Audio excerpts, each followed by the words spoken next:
I suppose you wouldn't know any better way to start a video like this, besides the usual ones that YouTube channels do.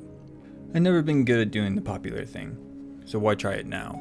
To a few people who will watch this will already know who I am, but not to bore those people, and new people alike, I'll keep this brief. I'm a content creator that covers a very niche genre of manga that you can check out my video covering it here. It is on LGBT themes, so keep that in mind. I originally intended to use this simply as a backup channel after temporarily losing my primary channel, naturally. While still technically true, I can't simply let this one collect dust. I have enough things around my house doing just that, so why let this channel do the same? I've received many suggestions from various people I spend my time with, whether it be online or in person. And sure, I'd get the usual spiels, but I feel like everyone has already done those things. You could say that I have an aversion to conformity, but what can I say? I'm a misfit who's always sat in the back of the room feeling like I don't belong anywhere, which makes sense when you're a bisexual male from an LDS family. Don't ask, it's complicated. Religion is complicated! So what is it that I want to do with this one? I spent a lot of time thinking about that myself, perplexed with the possibilities. Reviews, gaming content, analyses, theory crafting, video essays, all the things that people have done before and got it down to a formula.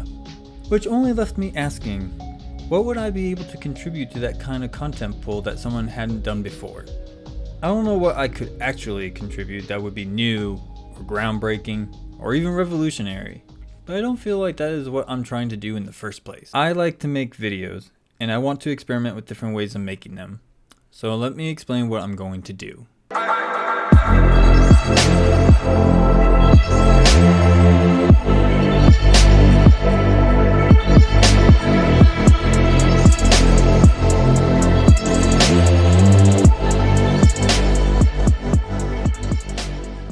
While this is intended to act as a backup for my manga channel, I don't want this to be the only focus for this channel. I also don't want to confine myself to a single topic, genre, or even medium.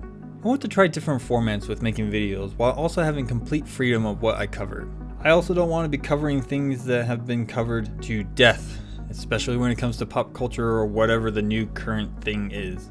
Mostly because I don't connect with the mainstream. Speaking of pop culture or current mainstream thing, am I the only one who finds it all being rather odd? The whole thing. All of it. Still confused? That's okay. I tend to remain confused myself when I look around and see what everyone's fixated on. Whether it's the entertainment being produced, the corporate fear marketing with the endless product parade, or even the public political discourse that takes place in the social digital sphere. There is something to be said by the people who reside on the outskirts of society. People like me. But hardly anyone points out all the oddities of mainstream society. Yet, a discussion can be made on how strange and unusual the nature of it really is, especially from the people deemed strange and unusual by that same society. It's kind of like looking at a big fireball of pyrotechnics equivalent to the sun, doesn't it? I'm honestly surprised not to see people's phones just explode every time they use it with how much stuff we have on them, fighting for our attention.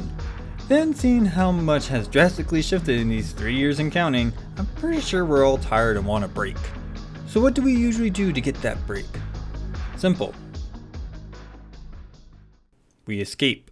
We seek out things that give us a moment to be in a metaphysical place, outside of space, outside of time, a moment where we can be free from the dregs of reality. But what do you do when what used to provide that has been polluted by the carbon footprint of pop culture homogeny? Things that used to be fringe is now part of this always been popular trend, but then we see it used as a stage to wage war against each other, leaving it feeling tainted with things that were never really part of it in the first place. Why? How is driving division amongst ourselves, dishonoring the creative dead, and emotional gaslighting the audience with guilt fun for anyone? How the hell did pop culture even get to this point?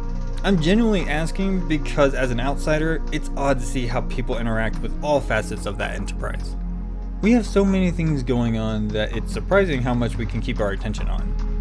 The question that comes next for me is, how much has slipped through the cracks of our attention that has been something we've always been looking for this entire time?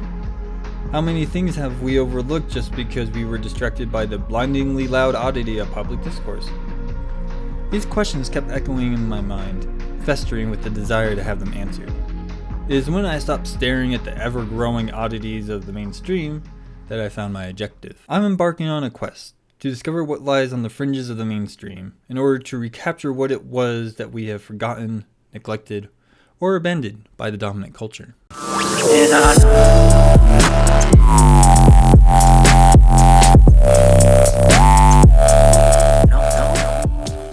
So while I may discuss the paradoxical nature of humanity that disturbs and perplexes me to this day, I don't want to contribute to the toxicity that has plagued the creative pool like so many others have done.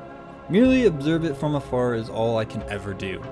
No, I want to share things that gave me hope, inspired me to become a person I needed to be, helped me feel free in times of social conforming captivity, to allow me to be who I really am. So like all great quests, I need a place to start.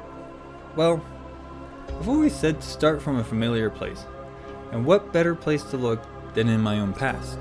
There are many things that we have loved and adored as children that over time we forget by growing up. Things that we are peer pressured into leaving behind for fear of not fitting in as we move through our adolescence into becoming young adults. It is within our childhood, however, that we discover something. We can't see it, we can't touch it, we don't know what it is, but it is there. It is something that captures our imagination, igniting inspiration that grows into motivation, fueling vindicated commitment to create things that will capture other people's imagination, thus giving the same spark of inspiration. Now, I see what inspired generations feel like empty husks of their former selves, parading around as puppets for nefarious misdeeds in order to deceive, discredit, and destroy.